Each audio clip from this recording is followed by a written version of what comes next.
Da Industria di guerra di Edoardo De Filippo a Povere e Pasiello.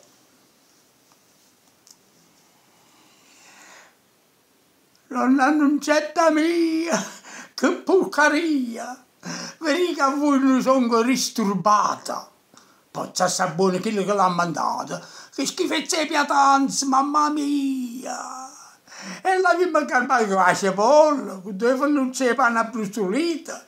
Marito mi camagno con appetito, ha detto che già fa con questa colla. Voi l'avete assaggiata? Salvatore, il nipote, ha fatto una pensata. Ce l'ha venuta tutta a pittore. O quando l'ha voluto, l'ha impastata e ha pittata a cucina un signore. Ma dice che è venuta una pupata.